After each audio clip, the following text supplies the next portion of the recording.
भारत के इतिहास में दिल्ली का कथित शराब घोटाला पहला ऐसा मुकदमा होगा, पहला ऐसा केस होगा जिसमें पिछले 2 सालों से लगातार जांच चल रही है। हजारों रेड हो चुकी हैं, पूरब से लेके पश्चिम तक, उत्तर से लेके दक्षिण तक हजारों रेड हो चुकी है, लेकिन एक चवन्नी तक की रिकवरी नहीं हुई है।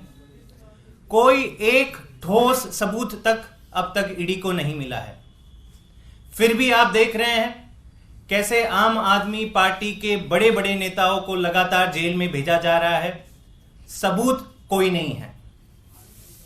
ये जो ईडी का इन्वेस्टिगेशन चल रहा है पिछले 2 सालों से, उसका एकमात्र आधार है, उसका आधार है कि कुछ लोग जिनको पहले आरोपी बनाया गया था और वो फिर सरकारी गवाह मतलब गवर्नमेंट अप्रूवर्स बन गए थे, उनके स्टेटमेंट्स के आधार पर यह पूरा केस खड़ा हुआ है।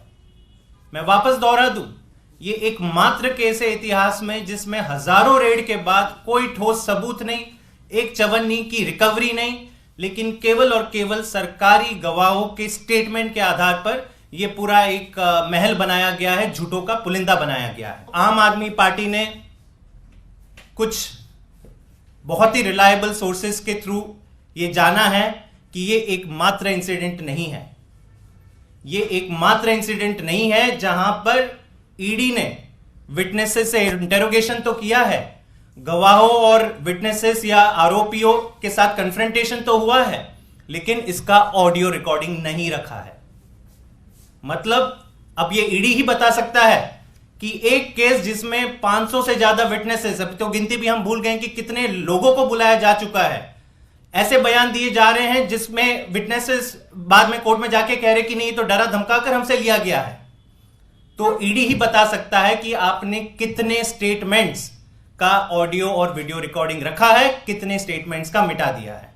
लेकिन ये जो घटना कोर्ट के समक्ष, ये हमारा दावा नहीं है, ये हम नहीं कह रहे हैं, हम कोर्ट में जो चीजें घटी और जो एक अक्यूज कह रहे हैं कि मेरे साथ जो इंटरोगेशन हुआ और फाइनली रिकॉर्डिंग में जो कुछ नहीं और जो स्टेटमेंट था उसमें जमीन आसमान का अंतर है, वो चौंकाने वाला है।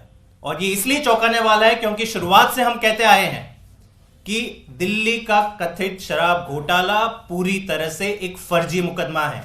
ना चवन्नी की रिकवरी हुई है, ना एक ठोस सबूत मिला है, और अब जो निकल के आ रहा है कि जो रिटन स्टेटमेंट्स गवाहों ने दिए हैं, सरकारी गवाहों ने दिए हैं, आरोपियों ने दिए, इसका भी कोई आधार नहीं है। इसमें कोई ऑडियो रिकॉर्डिंग से आप इसको सब्सटैंशिएट नहीं कर पाओगे। मतलब पूरी तरह से यह केवल और केवल एक पॉलिटिकल वेंडेटा था, है और जारी है।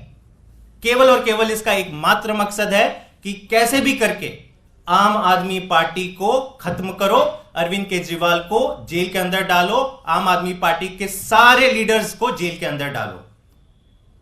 अंत में मैं ईडी से और आम आदमी पार्टी ईडी से केवल 2 सवाल पूछना चाहेगी कि सुप्रीम कोर्ट का ये जो 2 दिसंबर 2020 का ऑर्डर जो तुरंत लागू होता है, देश के ऊपर लागू होता है, किसने आपको अधिकार दिया कि सुप्रीम कोर्ट के ऑर्डर को आप नहीं मान रहे हैं?